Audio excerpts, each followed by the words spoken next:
Bijitgwra Narzary बसुमतारिखौहाय Bijitgwra बसुमतारिखौहाय case होबाय आंनि गासैबो चेनेलखौ नुग्रा मोजां मोनग्रा आरो अनसायग्रा बिथांमोनखौहाय सिगांग्रो आंनि गोसो गोरबोनिफ्राय वेलकाम हरबाय आरो जाय बिथांमोना आंनि चेनेलखौहाय साबस्क्राइब खालामाखै अननानै साबस्क्राइब खालामदो। दानिया आङो बुंनो थांगासिनो दङ मा नाममोनथाय बावलांबाय मुनमुन ब्रह्मआ BPFनि MCLA बिथाङा सासे मानसिखौहाय FIR होबाय थानायावहाय बिजितगोरानि सायाव आं FIR होनो फैदों। नोंनाबोथ' जायालै खान्दा गाननायखौ मानो गोनां जाखो भिडिअखौ आं एसे होबावनो दै र' आं एसे नायफिननि ओमफ्राय नोंसिनो होगोन दै आं एसे नायग्राना लानोसै ओमफ्राय आं नोंसिनो होगोन ना मा होनो बिथाङा नाना माना पेन्ट फिसा गानग्रामोन ना मिथिगौ बे हाफ पेन्ट गाननानै बेरायग्रामोन बियो एसे बुंनाया बांद्राय थादों आंबो नै आं खान्दा गानदों खान्दाखौ बयबो गानखायो बेल' नङा आंबो गानो खान्दा नोंबो गानो खान्दा जों गासिबो खान्दा गानो नङा दे बिजितगोरा बसुमतारि ना मामोनथाय बेबो बङाइगाव समाजनिखा ना मा होनो दा बिथाङा UPPL आवहाय खामानि मावोमोन नामा नाथाय खान्दा गाननायखौ बुंनाया एसे गोरोन्थि जाहांदोंथ' नङा जाथायदों एकदम जाथायदों गोरोन्थिया सयथिबो अय क'क्राझारनिफ्राय उल्टापानिसिम सरि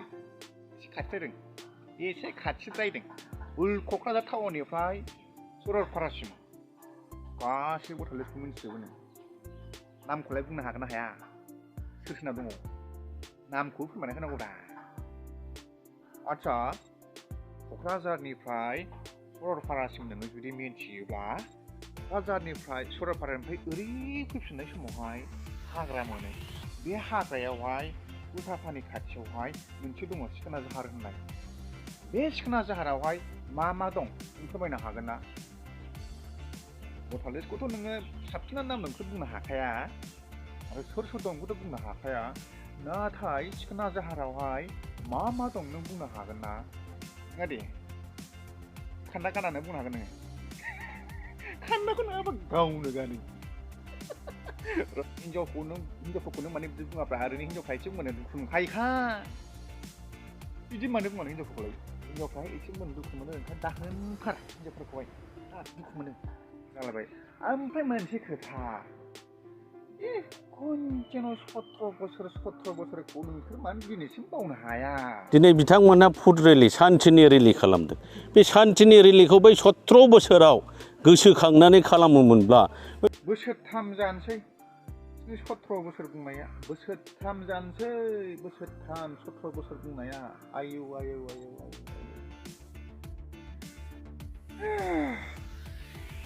17 बोसोर दाबावखा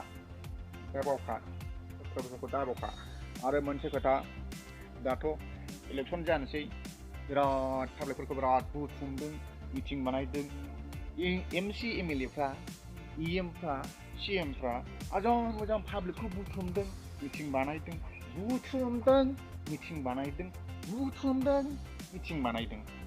नाथाय पाब्लिकफोरनो बे गोरलै गथ'फोरखौ जे मारै फोरोंगोन गावबागाव फिसाखौ जे मारै फोरोंगोन जुदि सुबिदा होआब्ला गावबागाव फिसाखौ गोरलैखौ मारै गोरों गोरा खालामनो हागोन मोनसे सुबिदा होआब्ला कन्ट्रेक्टारजोंल' सुबिदा होनाय जाया नोंसिनि बे आयौहाय न'आलाय मा न' लुबाय थाखा मोनदों थाखा मोनाखै रावबो गरसेबो नोंसिनिफ्राय जाय मानसिया थगायदों बे मोनदों मालाय जों पाब्लिकखौहाय नोंसोरो खुसि लाखिनो गोसोब्ला जों पाब्लिकफोरनोहाय मोनब्रै डिस्ट्रिक्टआवहाय नोंसोरो गंफा इन्डास्ट्रि बा मोनसे कम्पानि बानाय होनसै अब्ला जों गोरिबफ्राना बे कम्पानियाव मावनानै गावबागाव फिसाफोरखौहाय फोरोंनो हागोन जौगाहोनो हागोन गोरों गोरा खालामनो हागोन साउथ इण्डियाआव थांनानै नोंसोर थांबाय थाखायो नोंसोर थाङो मिटिं खालामहैयो मोजां कम्पानि दङ बेफोरखौ नोंसोर गिदिर गोलावफ्रा खालामनानै होआब्ला जों पाब्लिक खालामसै लाजिनो रोङा EM खौथ' आं EM बादि मोनखाया EMफ्रा जों पाब्लिकफोरखौ नांगौब्ला ना MC MLAफ्रा जों पाब्लिकखौ नांगौब्ला आरो CM मोननोहाय जों पाब्लिकखौ नांगौब्ला डिस्ट्रिक्ट मोनब्रैयावहाय मोनसे इन्डास्ट्रि बा मोनसे कम्पानि बानायना हो अब्लासो पाब्लिकफ्रा नोंसोरखौ अनगोन अब्लासो गोरिब न'खरनि पाब्लिकफ्रा गावबागाव फिसाफोरखौहाय मोजां फारसे फोरोंलांनो हागोन खिन्थु कम्पानि खुलिना होयोब्ला जोंहा लस जागोन बे नङा कम्पानि खुलिना होयोब्ला पाब्लिकफ्राबो लाब जागोन आरो जाय खुलिनानै होग्रा बेबो लाब जागोन आरो डिस्ट्रिक्टआबो आरो जोंनि BTCआबो जोंनि बड'लेण्ड एलेकायाबो नाम मोनगोन नङैबो मानसि बुथुमो बे मानसिफ्रा नोंसिनि मिटिङाव फैनानै बाहागो लाफैयो नोंसिनि बासनखौहाय खोनासंफैयो नाथाय बिसोरा बे दिन सानसेयावहाय फैसाया अबाव थांखो राङा बिसोरना खम जायो रां गोमायो जुदि सानसेयाव जुदि जों थाइसे खामायनो हायोब्ला मासाव बेसेबां जाहैगोन फालाय हा जुदि सानसेयाव जुदि 100 थाखा 200 थाखा जुदि मावनानै जुदि मोनोब्ला सानसेनि फैसाखौ नोंसोर हरगोन सेलायफे ग्रुपआव आयौहाय न'आव नोंसोर थाखा हरबाय न' बानायहोबाय बेजोंथ' खुसि जायाना बेजोंथ' फिसाफोरखौ फोरोंनो हाया नाथाय रां गैयाब्ला गथ'फोरखौ फोरोंनोथ' हाखाया बेखौ नोंसोरनो मिथिखागौ आरो बेनि सायावहाय गभर्नमेन्ट स्कुलाबो मोजाङै क्लास जाया बेखौथ' नोंसोर मिथिखागौ ससेया मामोनथाय बावला लाजोब्बायसो आङो बुंनांगौआ बिराद गोलाव बेखौ दाय मोनगोन बेखौ आं बुंगोन जायखौ दाय मोनगोन बेखौ आं आसि थुयै बुंगोन आरो UPPL होन BPF होन जायखौ दाय मोनगोन आं बेखौ आसि थुयै होनगोन नाथाय पाब्लिकफोरखौ नोंसोरो सैमा फालाफोर बादि लानानै बेरायथिंबाय थानाङा जों पाब्लिकआबो उदै दंलै आरो जों पाब्लिकनिफ्राय नोंसिनि उदैया देरसिन जुदि नोंसोरो बिदि मिटिङाव लेमथुम लेमथुमबाय थाब्ला मिटिं खालामबाय थायोब्ला पाब्लिकफ्रा हाजिरा मावनानै जायो सोरबा बायदिसिना थिखा मावनानै जायो जुदि बै मोनसे मिटिङाव थांनानै जुदि बिसोरनि खामायनाया हाजिरायाव थांनो मोनलाबा जुदि बे नोंसिनि मिटिङाव थांनानै बिसोरनि खामायनाया बहा थांगोन बिसोरनि हाजिरा मावनाया बहा थांगोन हो जानो हागौ दे नोंसोरो गारि भारा हरबाय बिसोरबो फैबाय आरो बिनि सायावबो ओंखामबो मोनजाबावासो बांसिनानो मानसिया उदै थाइसेखौ सुफुंनांगौआ बिराद थान गोरिब न'खरनि थाखाय आदामोन बाजैमोन अननानै भिडिअखौ नुदोंब्ला साबस्क्राइब खालाम बिनि उनावहाय शेयारबो खालाम आरो बिनि उनावहाय आरो कमेन्टबो खालाम लाइकबो खालाम आरो बयनोबो फोसावहर जाय मानसिफ्रा गोरोन्थि बुजिदों बे आंखौहाय गाज्रि मोनगोन नाथाय जाय मानसिफ्रा गोरोन्थि बुजियाखै आसि बिमाजों थाक खेबसे दामलायगोन आं बेखौहाय आसा दं गोसोआवहाय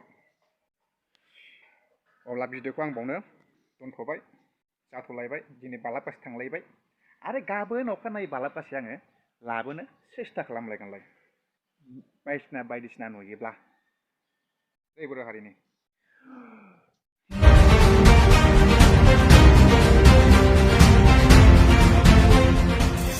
मैया बिजितगोरा बसुमतारी होननाय देबोरगाव ब्लकनि सभापति होनदों बिथाङा सभापति बिथाङा सासे MCLA आरो आइजो माहारिनि सायाव गाज्रि भाबै सोंखारिदों गाज्रि भाबै बिबुंथि होदों दिनै बेनो प्रमान जायो जे UPPL दोलोहा आइजोफोरनि फारसे अननाय सिबिनाय आरो रेसपेक्ट गैया गतिके दिनैनि दिनाव प्रमद बर'नि UPPL सरकारनि नेतृत्वआव कुनु आइजो माहारिया सन्मान होजायाखै आरो होफेराखै आरो आइजो माहारिया सुरक्षित गैया होननानै आं सानो आरो बेनि थाखायनो आङो दा दिनै क'क्राझार सदर थानायाव आङो FIR बिजितगोरानि सायाव आं FIR होनो फैदों जाहाथे भबिष्यताव बे बिजितगोरामोन बादि UPPLनि बिभिन्न पदबीधारी व्यक्तिफ्रा